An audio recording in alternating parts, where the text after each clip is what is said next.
The only one that I is Shakur. Shakur, he's a bad. Shakur's good.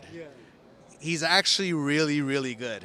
I'm a little guy, so I'm chilling at 135. But I would love to fight Teo. I think Teo talk a lot of and he think he's that good. So I would love to get in the ring with Teo. We want to be number one, in boxing, so to speak. He's coming for my crown at the, super lightweight division. And honestly, nevertheless, it's all about the fans. Whatever Crawford and Shakur want to do, Crawford ain't going to be fighting for Shakur. It'll be Shakur in the ring with Teofimo. In the world of boxing, they say styles make fights, but Oscar De La Hoya believes some styles are a death sentence. As the clock ticks down to the massive January showdown between Shakur Stevenson and Teofimo Lopez, the boxing world is divided. On one side, you have the explosive, high-risk power of Lopez, and on the other, the technical, unhittable wizardry of Stevenson. While fans argue over who has more star power, Oscar De La Hoya has stepped forward with a brutal technical breakdown. He isn't just picking a winner, he is issuing a cold, calculated warning. According to the Golden Boy, Stevenson possesses tools designed for Teofimo Lopez. The core of De La Hoya's argument rests on a kryptonite that has haunted Teofimo Lopez for years, the elite southpaw. How to get your opinion on that one? It's just, it's so hard, man. On Teo's best day, he's kind of unstoppable. I don't know if it's that he gets in his own way. I don't know if it's that he doesn't adjust well. I'm really not sure what it is, but we've seen flaws in his game. We haven't seen any flaws in Shakur's game.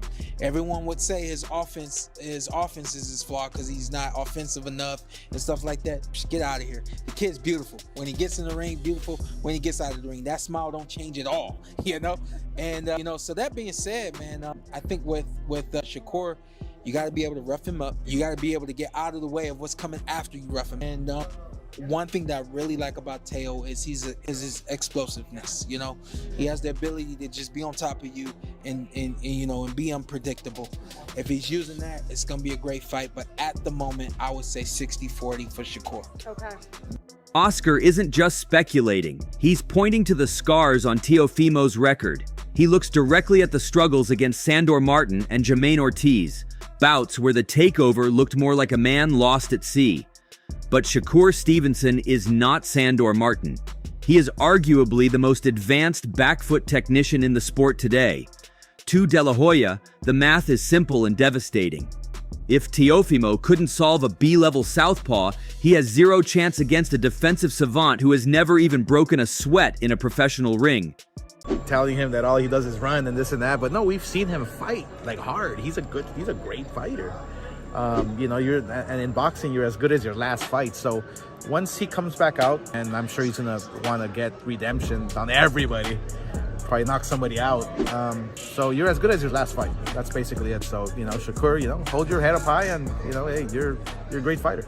He a little cuckoo too. Like he has like a little mental lapses every once in a while. So who do you think wins that fight between him and Teofimo Lopez if they fight? I think Shakur wins. And I don't think it's going to be like a super tough fight either. His IQ will frustrate him. Don't you think Teo has also good ring IQ and also is slick, fast? I think explosive? so, but when you look at Teo's performances against guys that are just pure boxers, it's just like he almost lost to Sandor Martin. Some people thought he lost to Sandor Martin. He did beat Loma, who's arguably at the time considered one of the best in the world. He did, and that was a hell of a performance too. For Teofimo, this isn't just a high-stakes fight, it's a technical trap. And according to Oscar, the door is already starting to close. It is impossible to dissect Shakur's style without mentioning the architect behind the curtain, Andre Ward. Ward, a man who famously walked away from the sport having never been solved, has passed down a philosophy that has become Shakur's most lethal weapon, the belief that there is no blueprint for a fighter who can adjust mid-punch. To Ward, Shakur isn't just a boxer, he is a savant of distance management. He doesn't just retreat, he nullifies. He hand fights with a precision not seen since Ward himself suffocating an opponent's jab before it leaves the glove. He has great angles with the feet. He moves greater in the ring. And combination fighter, to me, combinations is the best. It's key to win a fight because you never know what's going to come from you. And he throws great combinations. He stays in the pocket and solid chin. Theo has something to prove. He better prove it. Especially if they fight, he better bring that fight, bring it to him because Shakur's not that kind of a fighter. Shakur is going to want to fucking try to box him and win those kind of battles. This isn't just a prize fight. It's a high-level game of chess where Shakur is already 3 moves ahead, while his opponent is still trying to find the board. According to Ward, it's that icy composure under fire that makes him unbeatable. It doesn't matter how hard you hit if you're swinging at a ghost. But the endorsement that should truly terrify the Lopez camp comes from the pound-for-pound king himself, Terrence Bud Crawford. It's cool, man. I mean, bringing him to this fight, getting him ready, mentally if not physically, what's that like having a fighter, another pound for pound, great really, in your company like that and helping him come through? Oh, it's great. I told y'all years ago that Shakur was going to be the next, great fighter to hold the torch and, hold the throne down. And everybody talked about how he can't punch and all he do is run. Well, now what y'all gonna say? He stand there and he fought for y'all, against one of the top fighters, not boxers, top fighters in the division, if not the top fighter in the division. And y'all see what happened. So, stop disrespecting the talent that he posed, and and give these fighters some credit that standing there and entertain y'all. Crawford has shared countless rounds of sparring with Stevenson, and his verdict is chilling. Shakur's ability to stay unhittable is unnatural. Crawford has gone on record stating he sees no one at 135 or 140 pounds capable of dethroning Shakur, citing the way he manipulates energy and frequency inside the ropes. When the most dominant fighter of this era speaks, the world listens. Crawford's praise isn't just a gesture of brotherly love, it's a cold warning from a man who knows exactly what it takes to reach the summit. I thought that's going to be a very competitive fight. I think that Tio is very athletic. He's very experienced. But Shakur is the man. Shakur is hard to beat. He's skilled. Shakur is skilled. Shakur, man, the dude got power. He can fight any style. He's a thinker. He's 5 steps ahead of you. Whatever you think you're going to do, Shakur 5 steps ahead of you. So I look forward to seeing this fight. I think it's going to be good, but I feel like Shakur is going to come out on top. He's going to win.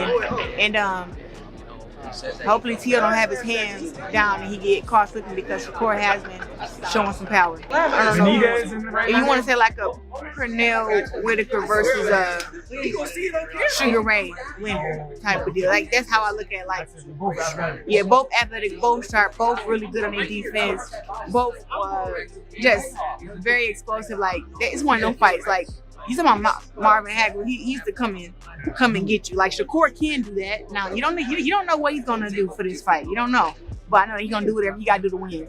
Who's the elite fighter out of all of them? Devin Haney, Teofimo Lopez, Shakur Stevenson. Obviously, you pick Shakur for two, but who's the best of the best? Tank. Who do you feel is the king, the emperor of all the kings?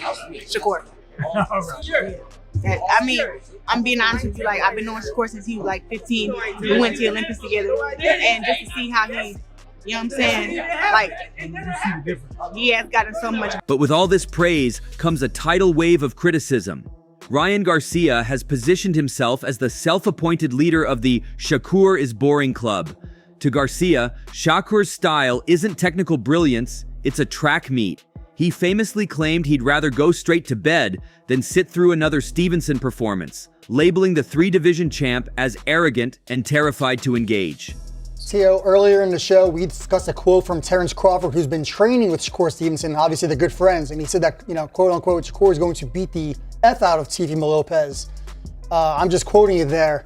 Tio, we know that you've had your problems with Crawford too. You guys got into it a couple of times last year, yelling at each other. Is there a little extra oomph for you in this fight, knowing that Crawford is in Shakur's corner? No, No, not at all. Define the odds, man. Everybody be on that side.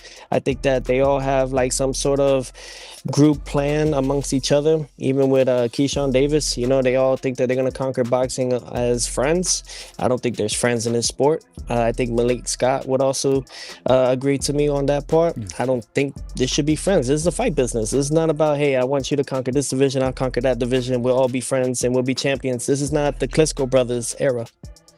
So whatever Crawford and Shakur want to do, Crawford ain't going to be fighting for Shakur. It'll be Shakur in the ring with Teofimo. Can Teo adjust to the point where he beats Shakur? Yeah. You don't see how?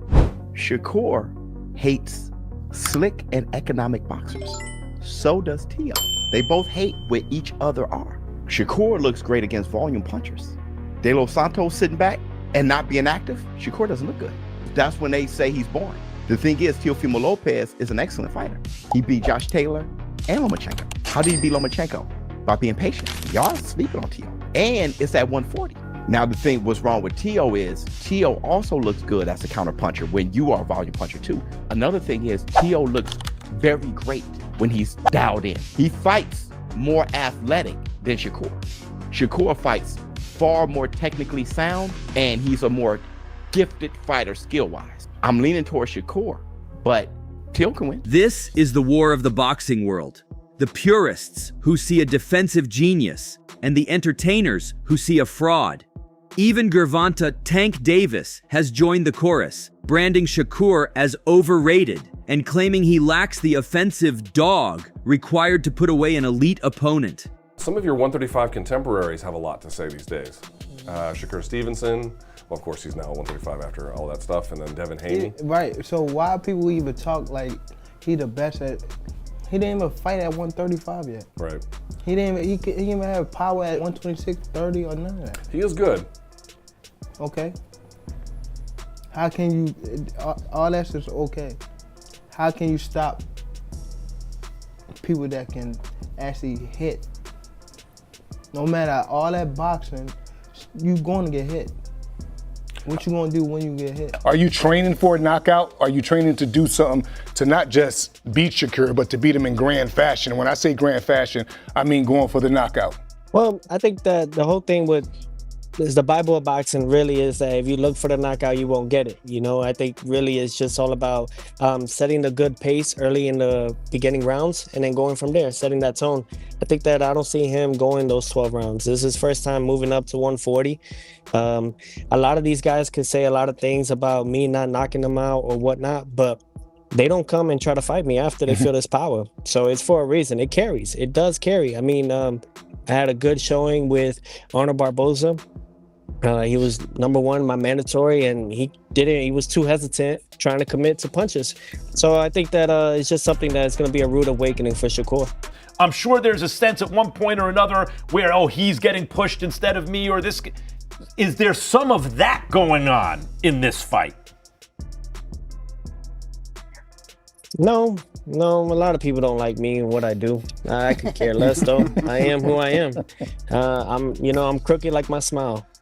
So it's just who I am, man. I think that when it comes to these guys, I mean, they're trying to bring a lightweight to take over Teofimo, and that's not gonna happen. And then we'll see what happens, man. Maybe I defend it another time. Maybe I move up. There's a vacant Ring magazine at the welterweight division, so true. You never know, man. Ooh. As they head into the January 31st showdown at Madison Square Garden, the stakes couldn't be higher.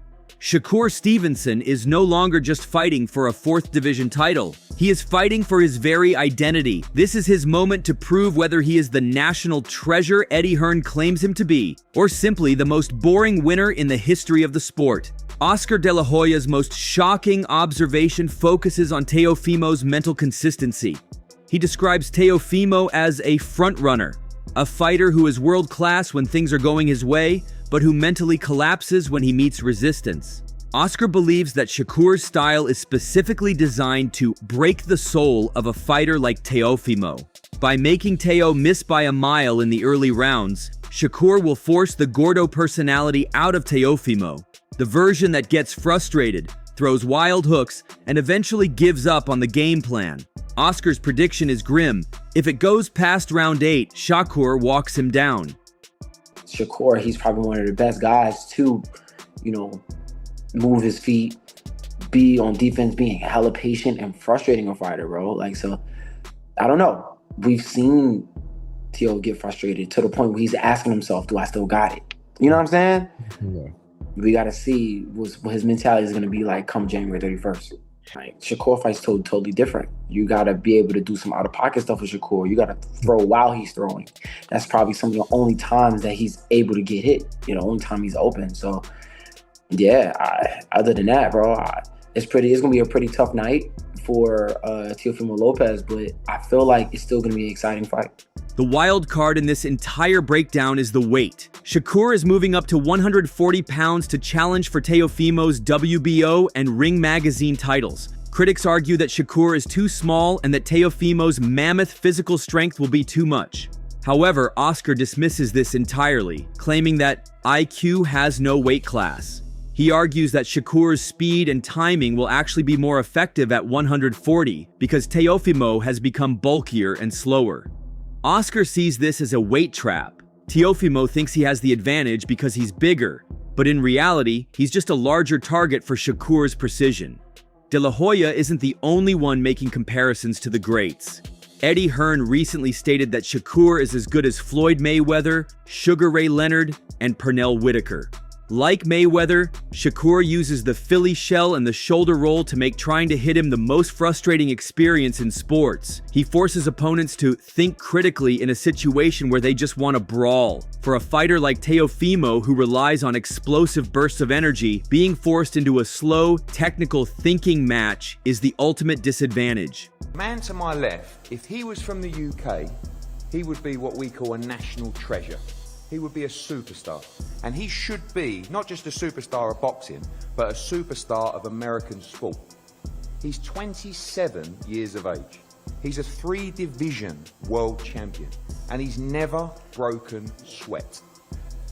Eric Gomez said it right about comparing him to Floyd Mayweather. I also put him with the likes of Sugar Ray Leonard, Pernell Whitaker, all of the greats. This is how good this man is. But for greatness, you need a great opponent. So what was it about Shakur where you said, you know, I'll stick around at 140 and fight this guy? His last fight, Cepeda. His last fight. You don't know how many people are talking about him on every scale of him. And when it came to the talks of me and Haney fighting in August, I didn't go for it because he had no motion. Now he does after the Brian Norman. But Shakur, it's all there. But I didn't focus on him. I was focused on what's next, trusting my power team, trusting on my team and what can do and who could we fight next. Shakur decided, he initiated, let's go up to fight Teo. As the boxing world counts down to January 31st at the Garden, one question remains. Is Shakur Stevenson the future of the sport or its most talented villain? Oscar De La Hoya's breakdown has made one thing chillingly clear. You don't have to like Shakur's style to respect his results. If he can do to Teofimo Lopez what he did to William Zepeda, nullify the volume, frustrate the power, and walk away without breaking a sweat, then the overrated labels will have no choice but to vanish. This is the ultimate collision between the unstoppable force and the immovable object. Whether Shakur finally transcends into a global superstar or remains a national treasure reserved only for the purists, De La Hoya believes the verdict is already in. So, that's all from today's video. If you enjoyed it, remember to leave a like, subscribe, and ring that bell icon so you never miss our upcoming videos. And don't forget to share your thoughts in the comments section. Stay tuned, and we will catch you in the next video.